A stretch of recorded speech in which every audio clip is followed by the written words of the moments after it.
Welcome, everyone, to today's episode of Getting In, a College Coach Conversation. I'm Sally Ganga from College Coach. I'll be discussing Jesuit colleges with my colleague Nicole Doyle, who graduated from and then worked in admissions at Holy Cross. And while all the Jesuit colleges are different, they do also share some really important values. So do listen in. And for my last segment, my brand new colleague Scott Alexander of Maine we'll be reviewing the college options right around Portland, Maine. But first, parents, do you have a student about to attend college in the fall? If so, you know that the tuition bill is due now or very shortly. So tune in to find out what you need to know. And Aimee, my colleague Aimee Yorsaner, is here to explain everything. Aimee, I'm so sorry. I should have found out. I assume I got your first name right if you use the basic French pronunciation, but what about the your last name? You could say the French way or just Aimee. I go by either. Okay. You could say Yorsaner or Yorsaner, like you're saner than I am, which is probably very true. Yeah. Well, in this case, you're saner than I am. So Probably yeah. not. Okay. Probably not at all. I would not put money on that. Okay. Well, it's too hot right now for anybody to be normal. For So sure. For yeah. sure. Yeah. All right. So let's go ahead and dive in. I so they're just getting their bill. Yes. So what do they need to know? Like, where do they start with that? Well, did they get their bill? Because parents, you may not have seen it yet, if because the bill's not typically mailed anymore. It's Mhm. done all electronically. So if parents, if you haven't seen it, it's because it didn't go to you, it went to your student, it went to your child. So it's because it didn't go to you, it's the bill is to the student. It's the student's education. So it goes to the student. Welcome to their adulthood, right? It's the Mhm. first bill that's likely going to them. So if you want access to that, you need to be aware that your student needs to authorize you. Due to FERPA, students have to give you access for schools to even talk to you. So if you called the school to say, hey, I want to know about the bill, I want to know about their aid, I want to know about all of the above, students actually need to give the school permission to speak to you about all of the nitty-gritty details about that bill, because it's the student's education. So even though they require your information, they want all of your details to consider you for aid and all of that, student still has to give you access in order to view that bill and to authorize you as a payee for that bill.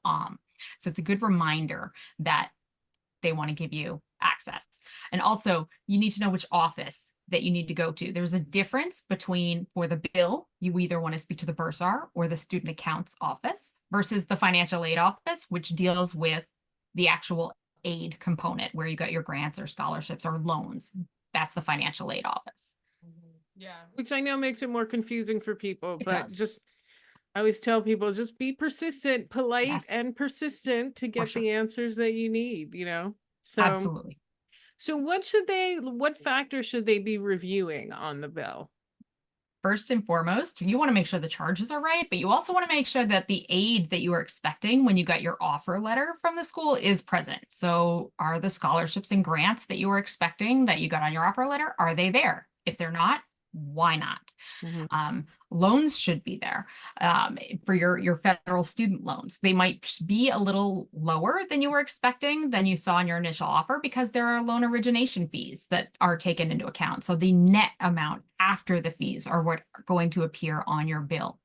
Um, what you won't see is work study. So work study would have appeared on your offer letter, but it won't appear on your bill Mhm. because you have to get a job on campus in order to be paid work study dollars. And that doesn't pay to your bill, that pays to you as the student as you earn those hours and those dollars. So it pays like a regular job. It doesn't pay to your bill. You may see health insurance. If your employer sponsored plan covers your child, you may have the opportunity to waive the school insurance. So, but if you are being billed, there may be a waiver process in place that you may need to check out so you're not charged for that health insurance. Meal plan. Check to see if the meal plan that you guys wanted is the one that's being charged. So if you wanted the full meal plan, the full, I don't know, what is it? 18, I don't know, 21 with Mm-hmm. meal dollars on there. If that's the full plan you need and that's the one you want, make sure that's the one that's on there. Or, um, many students find if it is a 21 meal plan, say, that they don't actually need it and they may want to reduce the number of meals because they may just have cereal in their room Mm-hmm. so that they don't need to have that. And you may save some dollars on the bill that way. And review the fees to make sure you're not being charged a lab fee if your student schedule doesn't include any classes that have labs. So you just want to make sure that all of the charges make sense for what your bill is. Mm-hmm. Yeah, absolutely.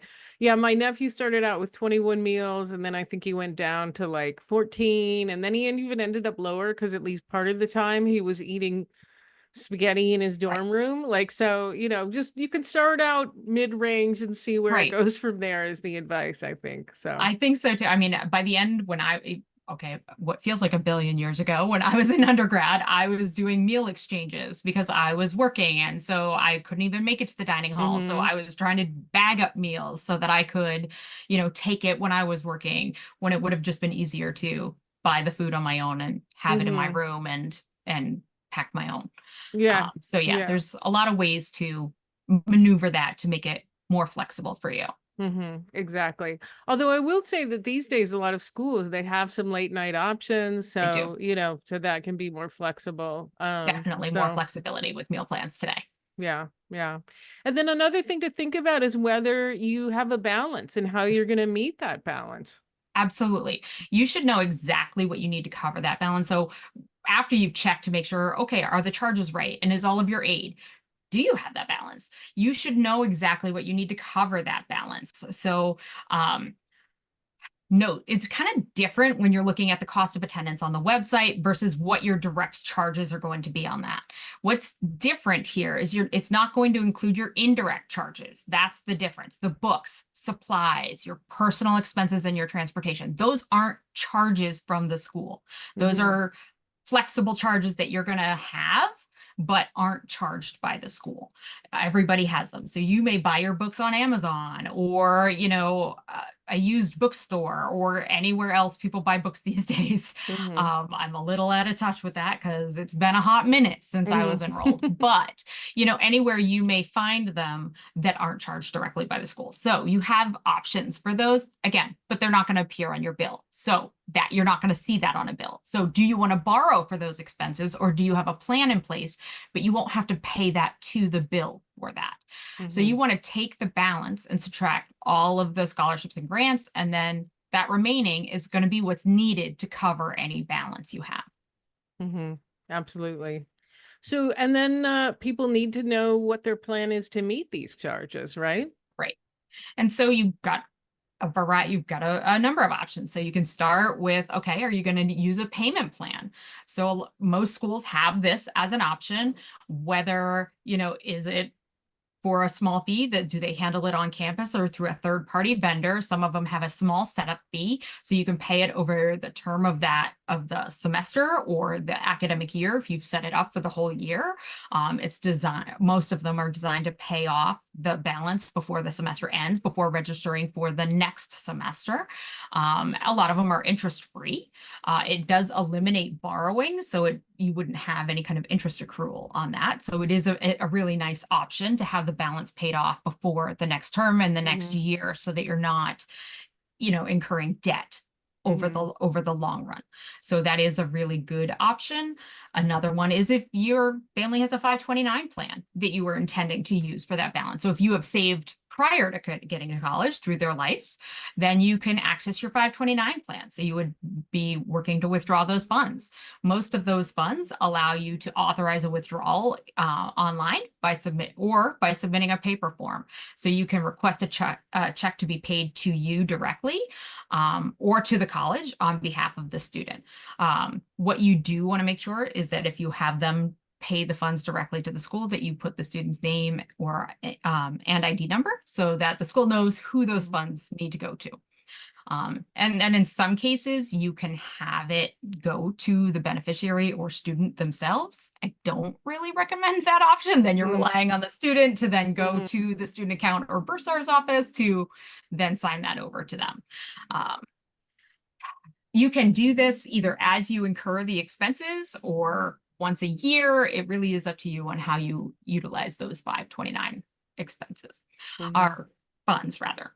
You can also utilize a loan option, either the federal direct parent plus loan, although that interest rate right now is 9.08%, or you can use a private education loan. Those interest rates can vary and are dependent on credit. They can either be in the student's name with a cosigner or parent's name. Um, but those would be typically immediate repayment if they're in the parent name. They would essentially be based on your credit or a cosigner's credit on the student's behalf. So if these are on your agenda, you want to compare and contrast your options. So you're going to begin by looking at what matters most to you. Most of the time, that's interest rates, particularly in this market. But do you want a fixed or a variable interest rate? Look at their borrower benefits or the repayment terms, because a lot of them will, you can do deferred until after the student graduates for repayment. If the loan is in the student's name, you could do interest only payments, so pay off the interest while students in school, flat rate payments, or full repayment while students in school, which I don't really know anyone who does that, but it mhm, is an option. A lot of families may choose to do that if they wanted to build students credit, but make full repayment while in school. mhm, Um, if you have not selected a loan by now, you want to do this pretty quickly, or kind of start narrowing that choice, because you want to give what's going to happen is you apply for the loan, you do everything you need to do, and then the lender sends the school something called a school certification request. The school then certifies that loan. They tell the lender when they want that money, the dates of the disbursement, the payment to the school, the graduation date, all of the pertinent details of the loan, the cost of attendance. They make sure all of those details. And so they need time with that before the bill is due. So you can avoid any kind of late fees. And then lastly, you can do a combination of any of the above. So it doesn't have to be all or nothing in one of the combinations. So if you know what, from I don't have any recurring costs from sports or from clubs or extracurriculars from when they were in high school, middle school, and earlier. I'm not going to be funding their 529 plan. So I have this much cash flow that I could use towards a payment plan, and then we're going to do a loan for this much. You can do that. So it doesn't have to be all or nothing. You can do a couple of those options to minimize borrowing and interest accrual if you wanted to. So just kind of think about those. mhm, absolutely. And what about the indirect costs? I mean, what about, yeah, Sure. you mentioned the books and things like Yep. that. What about those? You can include those in the amount that you borrow if you needed to. So your total scholarships, grants, and loans is allowed to meet the cost of attendance. So if you wanted the funds to include to cover those books, supplies, and personal and travel, you can. However, just keep in mind that if you are borrowing for those, you are going to incur interest on those loans for those expenses. So just keep that in mind. But yes, you can borrow up to the cost of attendance all of all of the expenses. Mhm. Okay, good. Good to know. And then any final thoughts? Any last things that they need to know? Sure. As with any purchase, before making that payment to the college, or signing on the dotted line for a loan, just make sure you understand exactly what you're paying for.